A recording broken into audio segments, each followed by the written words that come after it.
Speaker 1, salamat po aming Panginoon sa ibibigay niyong mensahe sa aming mga anak ninyo.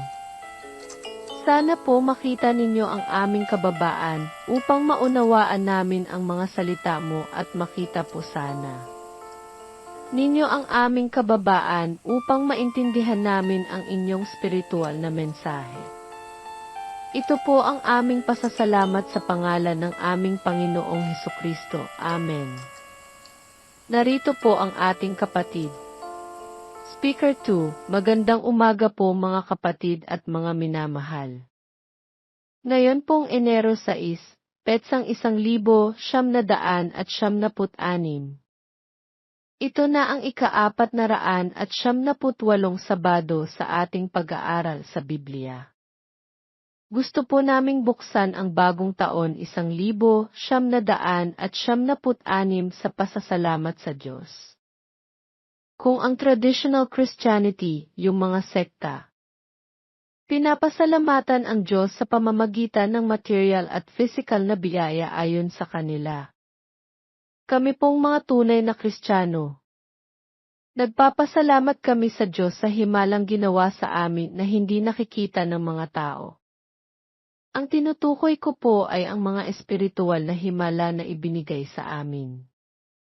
Katulad ng bulag na isinilang na bulag sa John chapter 9 ng Biblia, kung saan ang ating Panginoong Hesukristo binuksan ang kanyang mga mata. At ang mga tao na nasa paligid niya, ang mga eskriba at pariseo, hindi po makapaniwala.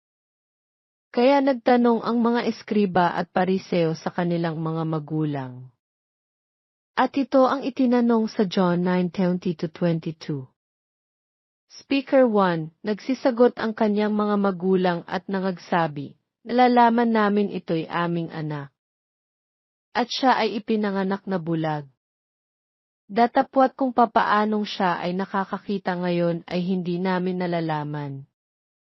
O kung sino ang nagpadilat ng kanyang mga mata ay hindi namin nalalaman. Tanungin siya. Speaker 2, siya ay may gulang na, siya ay magsasalita para sa sarili niya. Ang mga bagay na ito'y sinabi ng kanyang mga magulang sapagkat nangatatakot sa mga Hudyo. Sapagkat pinagkaisahan ng mga Hudyo na kung ang sinumang tao ay ipahayag siya na siya ang Kristo, ay palayasin siya sa sinagoga. Yun po ang istorya ng isang bulag. Ang mga tao sila po'y natakot kahit na yung mga magulang ng bulag na ito. Natakot silang sabihin ang ginawa ng ating Panginoon sa kanya. Dahil natatakot silang itaboy sa sinagoga. Ang katotohanan pong yan hindi lumipas.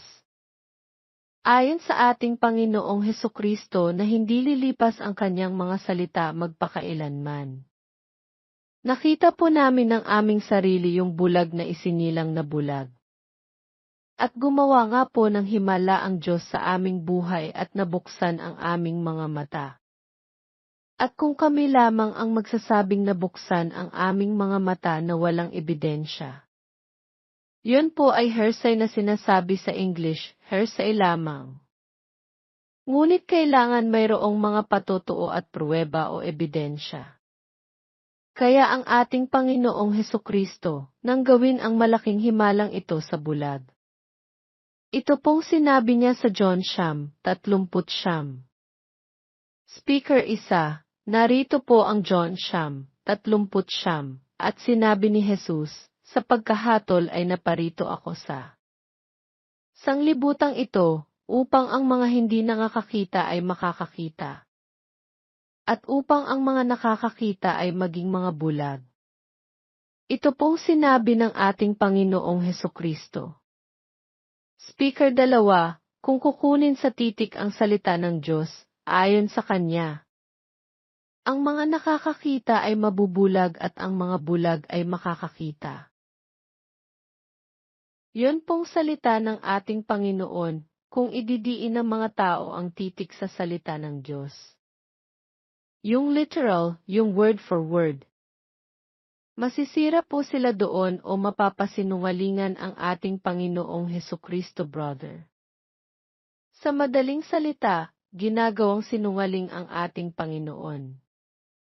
Dahil wala tayong makikitang binulag na pisikal ng ating Panginoon. Hindi ba, brother? Walang binulag. Ayon sa ating Panginoon, mabubulag ang nakakakita. Dahil maliwanag po doon lamang masisira na ang katuruan ng mga tao na sa titik lamang. Kukunin ang salita ng Diyos o yung word for word. Ang mga Pariseo, sila po ay nabigyan ng kaunting paningin sa espiritual na mensahe ng ating Panginoong Hesukristo. Dahil dito nagtanong sila dito sa John 4:40. Speaker 1, narito po ang John 4:40. Ang mga Pariseo na kasama niya ay nakakarinig ng mga bagay na ito at sinabi sa kanya, kami baga naman ay mga bulag din. Speaker 2, kahit ang mga Pariseo. Dahil napakatindi at napakalakas ng kapangyarihan ng salita ng ating Panginoon. Parang nakita nila ang kaunting espiritual na mensahe ng ating Panginoong Hesukristo. Pero nagmamatigas sila. Hindi kaya makikita iyon? Makikita. Dahil po sa kapangyarihan ng salita ng Diyos, yung mga modern scribes and Pharisees ngayon parang naaninag nila. Ngunit dahil sa katigasan ng puso, yun po inananatili. Kaya ang ating Panginoong Hesukristo, siya po'y nagsalita ng isang parabula at ang sabi ganito sa John 4:41. Speaker 1, narito po ang John 4:41. Sa kanila isinabi ni Jesus, kung kayo'y mga bulag, ay hindi kayo magkakaroon ng kasalanan. Datapwat ngayon ay sinasabi ninyong, kami nakakakita, nananatili ang inyong kasalanan. Speaker 2, simple ba ito o mabigat na salita ito? Ang sabi ng ating Panginoon, dahil kayo'y bulag, wala kayong kasalanan. Ngunit kayo'y nagsasalita, hindi kayo bulag, nananatili ang inyong kasalanan. Napakahirap yata yon, brother. Ano po kaya ang tinutukoy ng ating Panginoon? Sa mga tunay na Kristiyano po, ito'y nagliwanag. Dahil ang sabi ng ating Panginoon, kayong mga bulag, mawawala ang inyong kasalanan. Dahil pala sa mga taong tinatanggap nila na sila'y mga espiritul na bulag. Bubuksan ng ating Panginoon ang kanilang espiritual na mata at makikilala kung sino ang ating Panginoon. At sa pagkakilala sa ating Panginoon, maunawaan ang kanyang salita. Dahil ang Panginoon pala siya ang salita. At sa pagkaunawa sa kanyang salita, doon na malalaman kung ano ang gusto ng ating Panginoon sa kanila. At pag nalaman nila kung ano ang gusto ng Panginoon, ang salita po ng Diyos ang siyang maghugas sa kasalanan ayon sa John 15:3. Kaya maliwanag ang sabi ng ating Panginoon, kayong mga bulag, mawawala ang inyong kasalanan. Ngunit yan namang sinasabing mga taong nagsasabing, hindi kami bulag. Mananatili ang inyong kasalanan. Tama nga po. Ang mga taong nagsasalitang hindi kami bulag, nakikilala namin ang Diyos. Naunawaan namin ang salita ng Diyos. Gayunmang sa paningin ng ating Panginoon. Lumalabas mismo sa kanilang bibig, misteryoso ang Diyos. Tingnan po ninyo. What's great contradiction, brother? Sinasabing nakikilala namin ang Diyos, ngunit lumalabas naman sa bibig, misteryoso ang Diyos. Lumalabas sa bibig, naunawaan namin ang salita ng Diyos, kami tagapagturo. Pero sumasakit ang ulo kapag idinidiin ang salita ng Diyos. Ito po'y mapapatunayan ngayon sa sandaling ito. Kung paano sasakit ang ulo ng isang tao ang nagpapanggap na hindi siya bulag. Kaya ang sabi ng ating Panginoon, mananatili ang inyong kasalanan. Tama nga po, mananatili ang kasalanan ng tao na nagpapanggap na hindi siya bulag gayon mangsa. Tingin ng Diyos siya'y espiritual na bulag. Kaya ang aming pasasalamat, kami pong mga tunay na Kristiyano. Sa unang araw ng 1996 ay katulad nitong isinilang na bulag na nabuksan ang kanyang mga mata. Nakilala ang ating Panginoon. At alam po natin, sumunod yung bulag na iyan sa ating Panginoon. Kaya ang sabi po namin kanina, kung kami magsasalita ng ganyan lamang, it is a hearsay.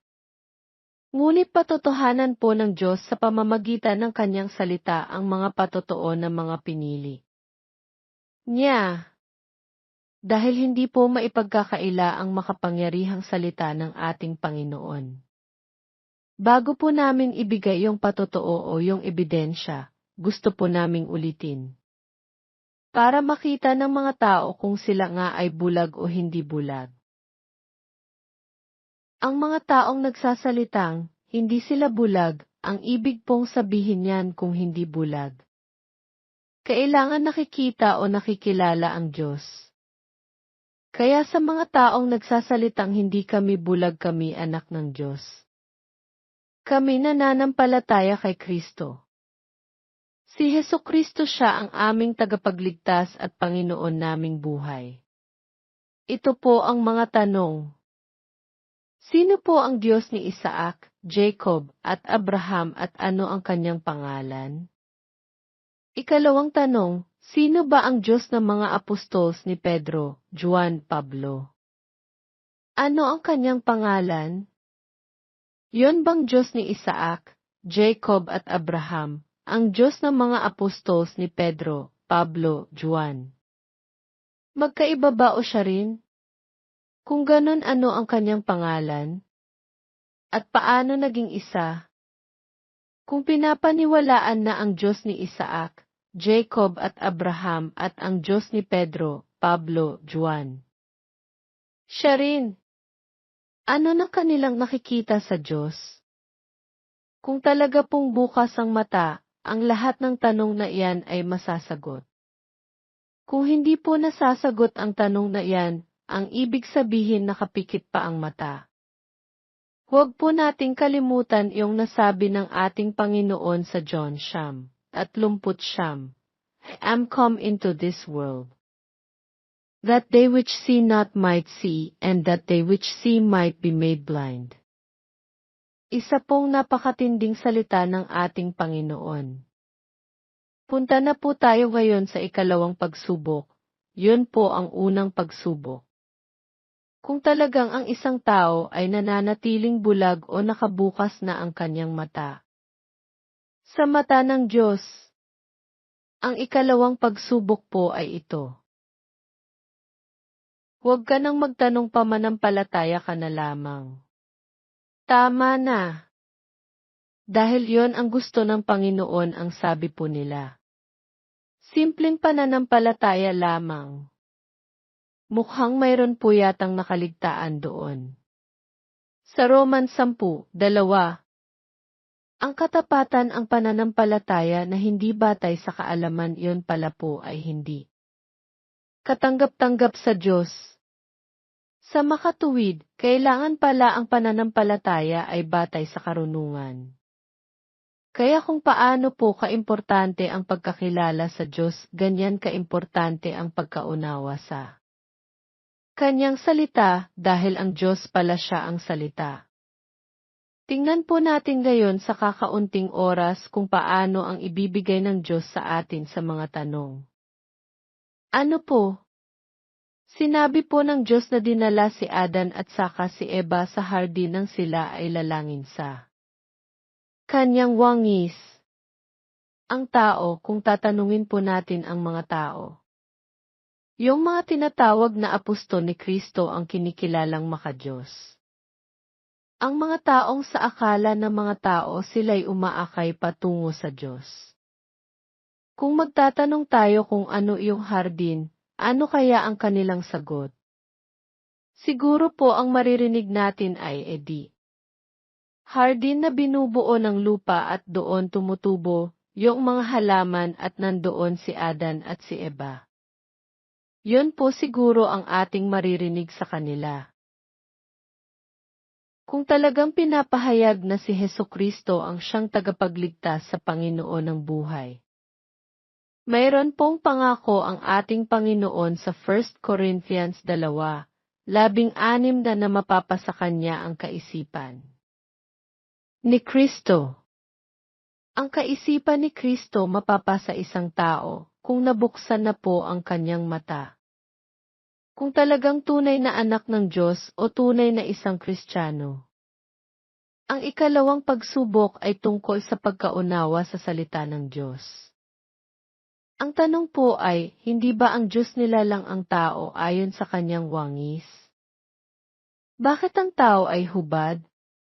Bago pa kinain ng bawal na bunga. Yon po ang nakasulat sa banal na aklat. Hubad si Adan at si Eva. Hindi nila nalalaman ang kanilang kahubaran. Ngunit nang kainin ang bawal na bunga doon nila nakita na sila'y hubad. Ano kaya ang sagot ng mga tinatawag na apostol ni Kristo? Yun pong great theologians. Yun po tumanda sa pag-aaral sa salita ng Diyos. Yung mga great Bible scholars na walang ginawa kung di pag-aralan ang salita ng Diyos. Ano po yung sagot sa mga tanong na yan? Hindi po ba ito ang ating narinig kung tayo po ay magtanong tungkol sa kasalanan ni Eva? Ano ba yung bawal na bunga? Bakit kung kakainin yung bawal na bunga ay sila ay mawawala sa Diyos? Bakit kinamumuhian ng Diyos ang bunga ng halaman ng karunungan? Ang atin pong narinig sa mga taong tinatawag na apostol ni Kristo ang sabi nila. Yon ang nakasulat, maniwala ka na lamang sa nakasulat. Huwag ka nang magtanong pa, manampalataya ka na lamang. Tama na. Dahil yon ang gusto ng Panginoon, ang sabi po nila. Simpleng pananampalataya lamang. Mukhang mayroon po yatang nakaligtaan doon. Sa Roman 10:2, ang katapatan ang pananampalataya na hindi batay sa kaalaman, yon pala po ay hindi katanggap-tanggap sa Diyos. Sa makatuwid, kailangan pala ang pananampalataya ay batay sa karunungan. Kaya kung paano po kaimportante ang pagkakilala sa Diyos, ganyan kaimportante ang pagkaunawa sa Kanyang salita, dahil ang Diyos pala siya ang salita. Tingnan po natin ngayon sa kakaunting oras kung paano ang ibibigay ng Diyos sa atin sa mga tanong. Ano po? Sinabi po ng Diyos na dinala si Adan at saka si Eva sa hardin nang sila ay lalangin sa Kanyang wangis. Ang tao, kung tatanungin po natin ang mga tao. Yung mga tinatawag na apostol ni Kristo ang kinikilalang makadiyos. Ang mga taong sa akala ng mga tao sila'y umaakay patungo sa Diyos. Kung magtatanong tayo kung ano yung hardin, ano kaya ang kanilang sagot? Siguro po ang maririnig natin ay hardin na binubuo ng lupa at doon tumutubo yung mga halaman at nandoon si Adan at si Eva. Yun po siguro ang ating maririnig sa kanila. Dahil kinukuhang word for word ang salita ng Diyos, kinukuha yung kung anong nakasulat lamang. Sa makatuwid kung anong nakasulat, yon ang naunawaan ng tao. Ngunit ang tunay na Kristyanismo, dahil pala po ang Diyos ay nagsalita ng mga parabola, hinihintay po natin sa Diyos ang mga pahayag. Sa kanyang salita na hindi kayang unawain ng tao sa kanyang sarili. Kaya po tayo'y laging nagtatanong at hinihintay natin ang sagot ng Diyos sa mga itanong. Kaya kung magtatanong po tayo sa Diyos, Panginoon, ano po ba iyong hardin? Magsasalita po ang Diyos dito po sa Song of Solomon 4, 12 basahin ko na lamang brother baka. Magkulang tayo ng oras. Ang sabi po rito ng Diyos na nakasulat sa banal na aklat. And I quote, "Ye garden enclosed is in thy sister, vive spouse." Ang sabi po rito ang hardin ay siyang aking kapatid na babae, ang aking asawa. Sa makatuwid ang hardin pala po, hindi inanimate object kung di ang hardin ay isang babae. Isang asawang babae. At ang taong nagsasalita rito sa Song of Solomon siya po ang Rose of Sharon. The Lily of the Valley. Siya ang Panginoong Diyos. Sa makatuwid, ang hardin pala kung ang Rose of Sharon, the Lily of the Valley ang lalaki sa Song of Solomon, siya ang Diyos. Ang babae po rito tumutugma sa Isaiah 54:5. Siya pala ang tao, ang iglesia, ang tao na asawang espiritual ng Diyos. Jeremias 3:14, ang sabi po ng Diyos, ako'y ikinasal sa inyo. Doon po, magmasid kayo, magbantay kayo kung ito po'y mga opinyon o kuro-kuro lamang ng tao. Kaya maliwanag doon na hardin pala ay sinisimboluhan ng mga tao, ano po? Ang hardin ay sinisimboluhan ng mga tao. Ngayon, pagkatapos po ang sinabi ng Diyos na ang hardin pala ay sinisimboluan ng tao. Ibibigay ng Diyos ngayon kung ano ang makikita natin sa hardin dito po sa Genesis 2:9. Narito po ang Genesis 2:9, at pinatubo ng Panginoong Diyos sa lupa ang lahat ng puno. Kahoy na nakalulugod sa paningin at mabubuting kanin. Gayon din ang punong kahoy ng buhay sa gitna ng halamanan. At ang punong kahoy ng pagkakilala ng mabuti at masama.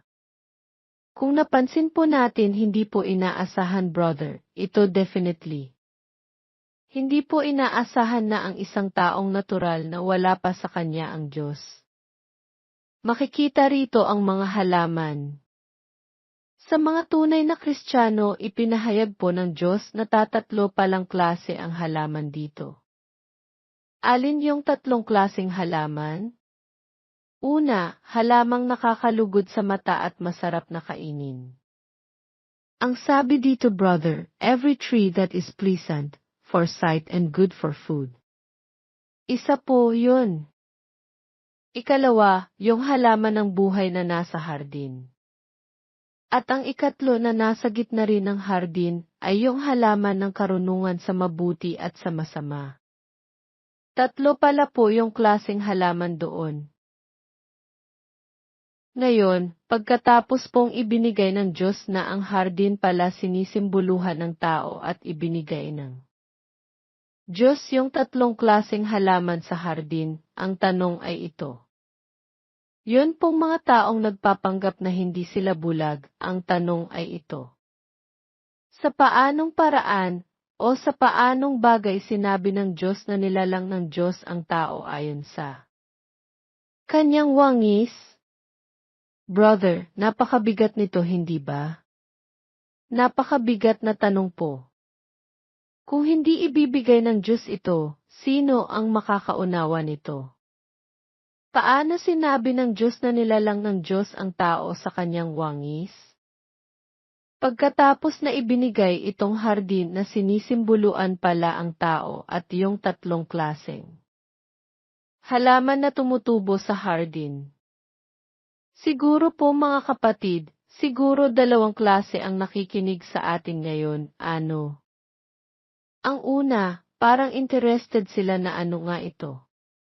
Bakit ano itong napakabigat na tanong ito? Isa brother, yon ano? At pwedeng gustong malaman kung ano yon. Yung ikalawang klaseng nakikinig sa atin ngayon.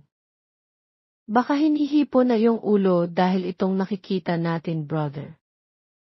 Hinihipo ang ulo dahil napakalalim at napakabigat na mga salita ano kapatid. At hindi po nasira ang salita ng ating Panginoon dahil lang magsalita ang ating Panginoon ng mga Parabula na hindi naunawaan ng mga nakinig sa kanya. Sa John 6:60 ang sabi. Sino ang makakaunawa nitong mabibigat na salitang ito? At yung mga taong yan, umalis brother, sa John 6:60. Hindi na nakinig sa ating Panginoon. Kaya hindi po masisira ang salitang iyan at makikita natin sa ating kapanahunan. Kaya magtatanong po tayo ngayon sa Diyos. Ito pong ang tanong natin sa Diyos. Panginoon, bakit po sinabi ninyong nilalang ninyo ang tao sa inyong wangis? Kayo ay espiritu, ang tao ay physical being. Ang sagot po ng Diyos sa atin ay, hindi ba ang ating Panginoong Hesukristo ay physical being? At sa Colossians 1:15 brother. Ang sabi doon si Jesus na siya ang larawan ng Diyos na hindi nakikita. Sa makatuwid, nilalang pala ng Diyos ang tao sa wangis ni Hesukristo. Ngayon, magtatanong po tayo sa Diyos, ano? Panginoon, sa paano pong paraan naging kawangis ng tao si Hesukristo? Ano ang sagot dyan? Basta lamang tao, yun na lamang ba? Tayo pong mga Kristiyano, hindi po tayo nananalig sa kuro-kuro ng tao. Hindi tayo nananalig sa nakikita ng ating mata. Nananalig tayo lamang sa sinasabi ng Diyos na rematsado, na hindi pwedeng question-in. Kaya anong sagot ng Diyos sa ating tanong na, Panginoon sa paano pong paraan? O anong bagay naging kawangis ng tao kayo, na kayo pala ang aming Panginoong Hesukristo? Sasagot po ang Diyos sa ating tanong. Ang sabi, hindi mo ba binabasa ang inyong banal na aklat? At ito'y ipinahayag ko kay Propeta Isaya. Ang sabi po ng Diyos. Kaya brother, basahin natin ang Isaya 42:1. Narito po ang Isaya 42:1. Narito ang aking lingkod na aking inaalalayan. Ang aking hinirang na kinalulugdaan ng aking kaluluwa. Isinakanya ko ang aking espiritu. Siya'y maglalapat ng kahatulan sa mga bansa. Hentil, sa mga hentil ang sabi doon brother. Pinalitan ng bansa sa hentil. Sa mga hentil ang sabi po rito. Ito pong pahayag ng Diyos kay Propeta Isaya. Sino kaya ang tinutukoy rito ni Propeta Isaya? Kaya magtanong tayo sa Diyos brother. Dahil mangmang tayo. Panginoon, sino po ba ang tinutukoy ninyo rito? Basahin ko brother sa Ingles, quote, Behold the servant whom I fold, mine elect. In whom as thy soul delighteth. I have put my spirit upon him. He shall bring forth judgment to the Gentiles. Unquote. Yun po nang sinulat ni Propeta Isaya na ipinahayag ng Diyos sa kanya kung paano naging kawangis ng tao ang Diyos sa katauhan ni Hesukristo. Kaya magtatanong po tayo sa Diyos. Panginoon, sino pong tinutukoy ninyo rito? Ang sagot ng Diyos ganito. Dahil po noon kung hindi ipapahayag ng Diyos ito, paano mo makikita ito, kapatid? Old Testament ito, di ba? Kaya ito pong pahayag ng Diyos ng magkatawang tao na ang ating Panginoon. Ang Panginoong, ang Diyos ni Abraham ay nagkatawang tao. At itong sinulat ni Mateo dito sa Mateo 12:18. Narito po ang Mateo 12:18. Narito ang lingkod ko na aking hinirang at minamahal ko na. Kinalulugdan ng aking kaluluwa. Isa sa kanya ko ang aking espiritu at ihahayag niya ang paghuhukom sa mga hentil. Napaliwanag po rito, wala ng kaduda-duda ang tinutukoy po ng Diyos dito walang iba kundi ang ating Panginoong Hesukristo. Sa makatuwid, Kumpirmadong-kumpirmado po yung binanggit natin kanina na si Hesukristo ang siyang larawan ng Diyos na hindi nakikita sa Colossians 1:15-16 brother. Na idinescribe ng Diyos kung ano ang hitsura espiritual ng ating Panginoong Hesukristo. The spiritual picture, ano? The spiritual likeness of this Christ na naging katulad ng tao ng lalangin po ng Diyos. Ano iyon? Ang una po, ang ating Panginoong Hesukristo isa siyang tao, may katawan. Yun po walang kaduda-duda yan. Ikalawa, ayon sa Isaias 42:1 at Mateo 12:18. Mayroon ng kaluluwa ang ating Panginoong Hesukristo. Mayroon ng kaluluwa ang Diyos. At ayon sa Isaias 42:1 at Mateo 12:18 nandoon ang Espiritu ng Ama kay Hesukristo, kaya yun po ang hitsura ng ating Panginoon na mayroon siyang katawan. Mayroon siyang kaluluwa at nandoon ang Espiritu ng Ama sa Kanya. Kaya yun pala po ang hitsura o larawan ng tao nang lalangin siya ng Diyos. Kaya ang tao ay binubuo ng katawan, ang tao ay mayroon ng kaluluwa, nang lalangin po ito ng Diyos. At ang tao ay nasa kanya ang Espiritu ng Diyos. Kaya maliwanag yon pala po ang hitsura ng tao nang lalangin siya ng Diyos, dahil yon ang hitsurang espiritual na hitsura ng ating Panginoong Hesukristo. Ngayon, hindi po ba tayo nagtatanong sa Diyos ano? Pagkatapos na ibinigay sa atin kung ano yung hardin. Sa taong natural ang hardin, ulitin po natin ang hardin ay lupa lamang, no? Pagkatapos pong magtanong tayo sa Diyos. Brother, sa palagay mo yung mga tao, hindi ba nagtatanong sa Diyos? Nagtatanong din sa Diyos, brother, ha? Ngunit ayon sa James 1:5-8, gayon mang nagtatanong sila sa Diyos, ngunit ang kanilang puso, ang kanilang kaisipan ay nakatuon sa tao. Nagdadalawang isip, nagtatanong sa Diyos pagkatapos tinatanong sa tao. Binibigay ba ng Diyos ang sagot? Hindi binibigay dahil ang sabi ng Panginoon hindi binibigay ang sabi. Sa taong nagdadalawa ang isip. Tayo po nagtatanong sa Diyos at wala tayong tinitingnan na tao. Buong-buo ang ating kaisipan, buong-buo ang ating pagkatao nakatuon sa Diyos. Ang ibig pong sabihin, ang Diyos ay ang salita. Buong-buo ang ating pagkatao sa salita ng Diyos. Kaya ang ating mga tanong, sinasagot naman ng Diyos. Yun po ang kaibahan, isa pong distinction iyan ng tunay na Kristyanismo at ang traditional Christianity. Magtanong po tayo sa Diyos. Ang itanong natin sa Diyos ay ganito, ano po? Pagkatapos ninyong ibigay sa amin kung anong kahulugan ng hardin, Panginoon, pwede po ba ninyong ipaliwanag ngayon o ipahayag ngayon sa amin kung ano yung tatlong klaseng halaman sa hardin? Ito po'y ibibigay ng Diyos ngayon. Ang unang halaman ay yung nakakalugod sa mata at masarap kainin. Ang sabi po ng Diyos sa atin, ang ating Panginoong Hesukristo na kawangis ng tao o ang tao na kawangis ng ating Panginoong Hesukristo, mayroon siyang katawan at nandoon ang Espiritu ng Diyos at mayroon siyang kaluluwa. Mamili po tayo ngayon. Napakadali na, brother, hindi ba? Pwede bang ano yung mga bagay na mas ginagamit ang mata?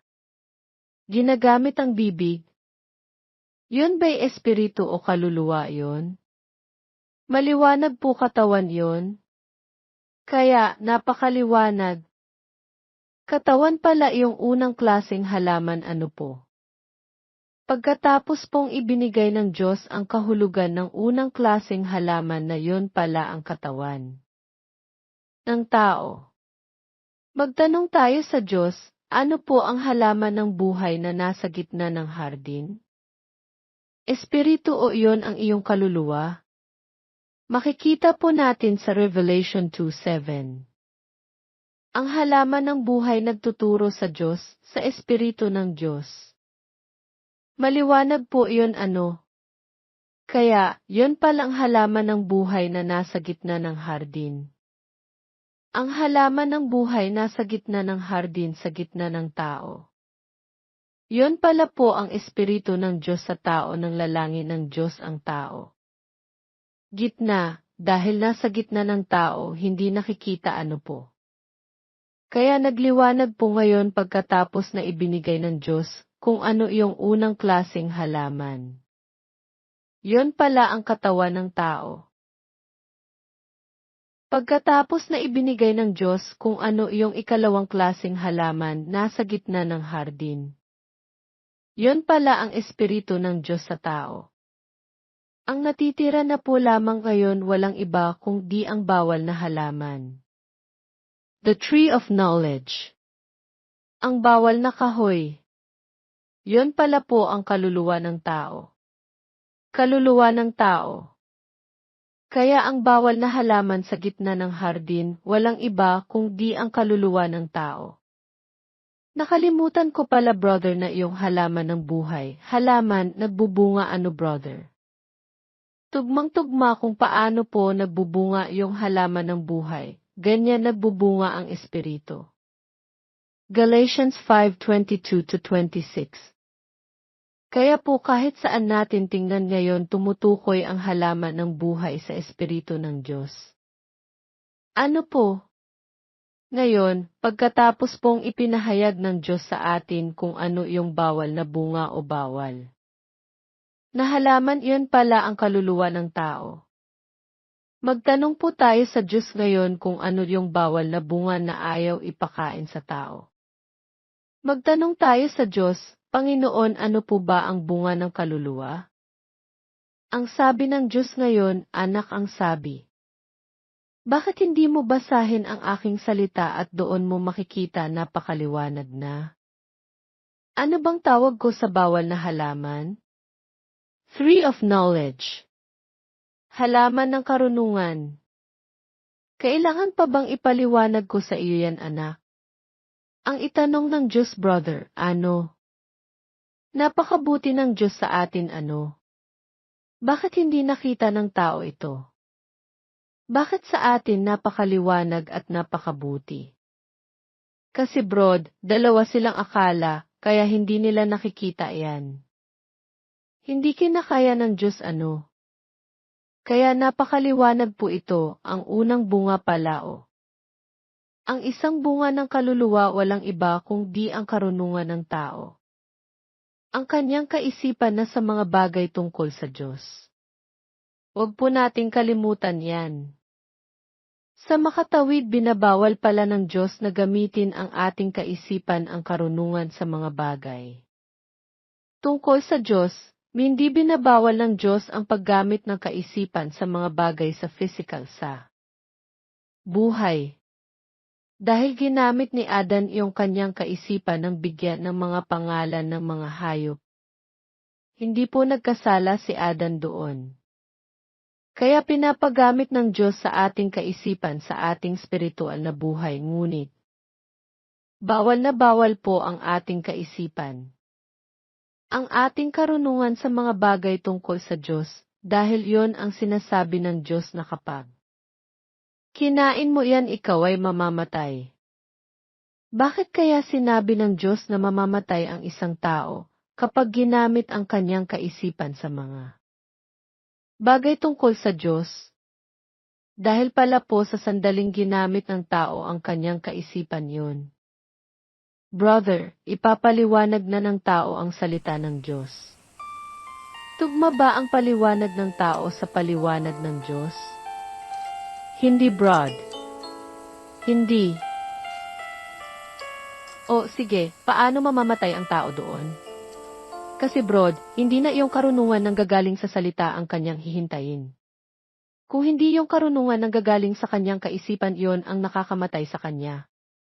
Tama po ano. Sa sandaling ginamit ng tao ang kanyang kaisipan.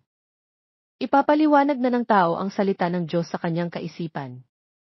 Unawain ng tao ang salita ng Diyos sa kanyang kaisipan. Iba na ang kanyang pagkakita sa katotohanan. Sa katotohanan, ano po? Ibinigay po ng Diyos yan unang bunga ng kaluluwa? Ngayon, magtanong tayo sa Diyos, Panginoon, yon lamang po ba ang bunga ng kaluluwa? Tanong natin sa Diyos yan, brother. Yun po ba lamang ang bunga ng kaluluwa? Sagot po ng Diyos anak, ang sabi, ngayong binuksan ko na ang iyong mata. Bakit hindi mo basahin muli ang ating salita? Ano pong nakasulat doon? Don't ever eat the fruit of the tree of knowledge of good and evil. Ibinigay na nga pala po ng Diyos ang bunga. Ano una? Knowledge, karunungan. Ano ngayon yung ikalawang bunga? Ibinigay na po ng Diyos yan. Yung knowledge of good and evil. Dahil sinabi ng ating Panginoong Hesukristo, kung saan nanggagaling ang kasamaan, brother. Saan ba nanggagaling ang kasamaan? Ayon kay Hesukristo, basahin mo ang Mateo 15:19. Narito po ang Mateo 15:19, sapagkat sa puso nanggagaling ang masasamang pag-iisip. Mga pagpatay, mga pangangalunya, pakikiapid, mga pagnanakaw, mga pagsaksi sa di katotohanan. Mga pamumusong. Yon po ang sabi ng ating Panginoon. Nanggagaling pala sa puso. Nanggagaling po sa puso. Sa makatuwid, maliban pala sa kaisipan ng tao. Ang iba pang bunga ng kaluluwa ay ang puso ng tao o ang kanyang damdamin. Ang emotion, feeling. Kaya, ito si Propeta Jeremiah nagsalita rito sa Jeremiah 17:9. Narito po ang Jeremias 17:9, ang puso ay mandaraya na higit sa lahat ng bagay at totoong masama, sino nang makakaalam? Ayon. Mandaraya po pala ang puso. Mandaraya ang damdamin ng tao, brother. Kung gagamitin ng tao ang puso niya o ang damdamin ano? Sa anong paraan siya'y mamamatay? Dahil sabi ng Diyos kapag kinain yan mamamatay ka? Brod, kasi pag yung puso mo ang ginamit mo ayon sa iyong sariling kaisipan. Mangangatwiran ka na sa salita ng Diyos. Hindi na iyong nakikita ayon sa Diyos ang siyang makikita mo. Kung di ang makikita ng iyong sarili iyon ang paniniwalaan mo. Maliwanag po yan, kapag ginamit ng tao ang kanyang damdamin, tatanggihan po ang salita ng Diyos. Sinabi ng Diyos na, many are called but few are chosen, tatanggapin ba ng tao yan?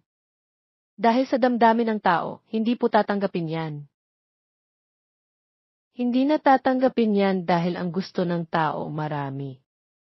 Ang sabi ng Diyos kaunti lang. Ang katotohanan nga po, ang mga tao gusto sa marami.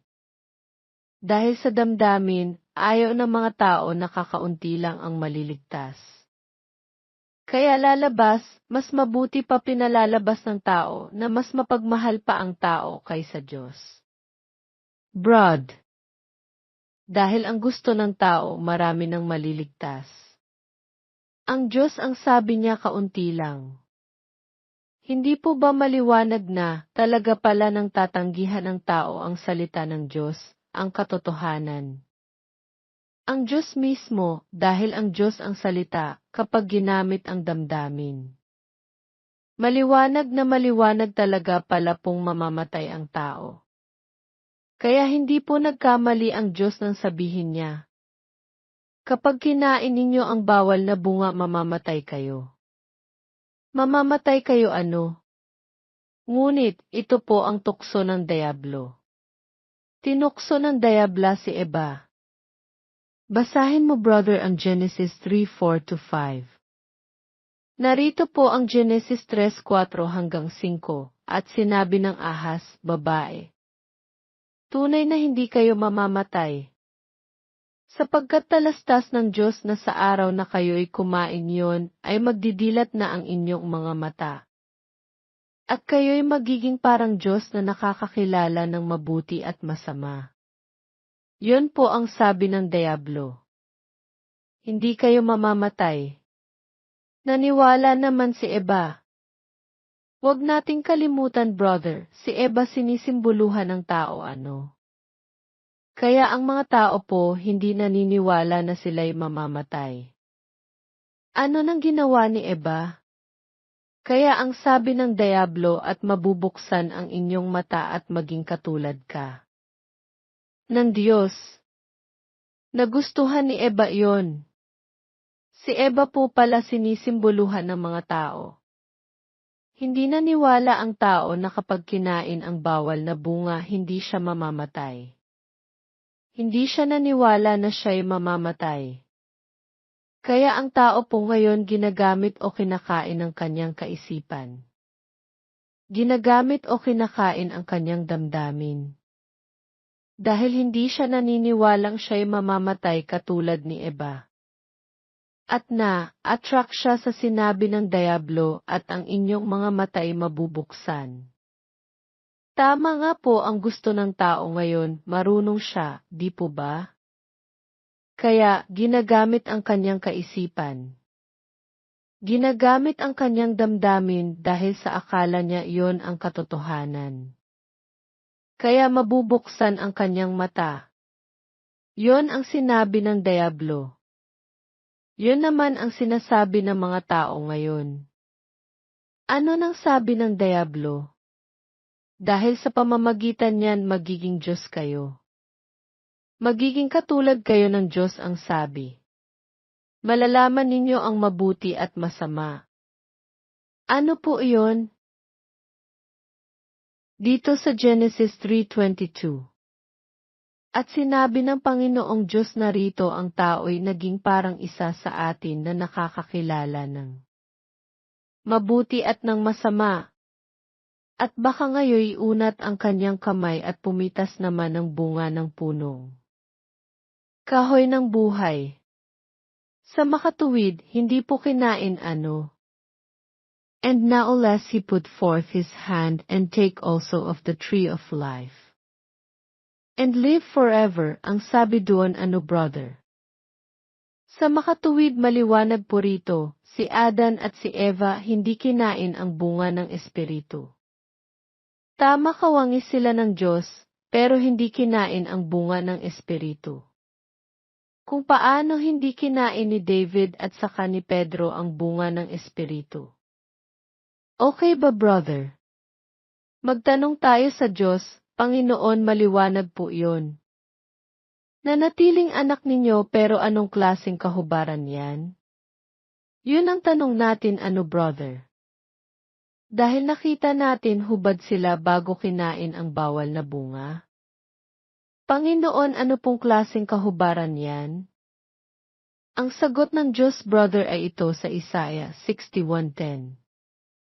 Narito po ang Isaiah 61:10. Ako'y magagalak na mainam sa Panginoon. Ang aking kaluluwa ay magagalak sa aking Diyos. Sapagkat binihisan niya ako ng mga damit ng kaligtasan. Kanyang tinakpan ako noong balabal ng katuwiran. Ayon, brother. Inilahad ng Diyos na dalawa pala ang klase ng balabal. Dalawang klaseng garment, isang garment of salvation. And the robe of righteousness, yon pong robe of righteousness. Yun pala ang kahubaran sa hindi pagkakain ng bunga ng halaman ng buhay brother, okay ba? Maliwanag ano? Yun po ang balabal ng katwiran kaya nang si David kunin si Batsiba at saka ipapatay si Urias, si David ay nawala sa kanya yung balabal ng katuwiran, kaya hubad. Pero nalalaman ba na siya'y hubad? Hindi hanggat hindi sinabi ni Propeta Nathan ganyan po si Adan at si Eva. Hindi kinain ang bunga ng Espiritu, hindi kinain ni Eva ang bunga ng halaman ng buhay. Ganyan din si Pedro. Nang ipagkaila ni Pedro ang ating Panginoong Hesukristo dahil nangako. Nangako si Pedro hindi ba? Kaya nasira si Pedro sa kanyang salita. Nawala sa kanya ang balabal ng katuwiran. Nalalaman pa na siya ay hubad? Hindi. Nalaman hanggat hindi narinig yung tilaok ng manok na sinabi ng ating Panginoong Hesukristo. Yun pong si Adan at si Eva, alam ba na sila'y hubad? Hindi nila nalalaman ang kanilang kahubaran. Ngayon, di maliwanag na iyon, brother. Nang kainin na po ni Adan at ni Eva ang bawal na bunga, yon ang kaisipan at damdamin, iba na ito. Iba na ito, brother. Nang gamitin na ni Eva at ni Adan, sumisimbolo sa tao ano? Nang gamitin na ng tao ang kanyang kaisipan, doon ang nakita na nawala sa kanila ang kaligtasan. Ang nakita sa mga tao ngayon, hindi nagpapakababa, brother. Si Adan saka si Eva nagpakababa. Ngunit dahil wala sa kanila ang Diyos. Dahil tinaboy sila ng Diyos, hindi ba? Sa paggamit ng kaisipan at damdamin, tingnan po natin ginawa ni Adan at ni Eva. Kumuha sila ng dahon ng igos at yon ang kanilang panakit. Sa makatuwid, gusto nilang makuha yung damit ng kaligtasan, ngunit sa pamamagitan ng kanilang kaparaanan. Kaya kaisipan ng tao yun Damdamin ng tao, brother, hindi ba? Ngayon, napakalinaw, napakaliwanag po to, no? Hindi ba ginamit ni Adan at ni Eva ang kanilang kaisipan at damdamin para sila'y di mawala sa Diyos? Ginamit, brother. Kaya ano nang ginawa nila? Kumuha sila ng dahon ng igos dahil nakita nila na sila'y hubad. Nawala ang damit ng kaligtasan. Gusto nilang makuha uli. Ngunit ulitin ko po to, ngunit ginamit ang kaisipan tao. Ginamit ang damdaming tao. Nakita ng Diyos na gustong makuha yung kaligtasan. Ang tanong ay talaga bang gusto ni Adan at ni Eva na makuha ang kaligtasan? Anong patotoo doon?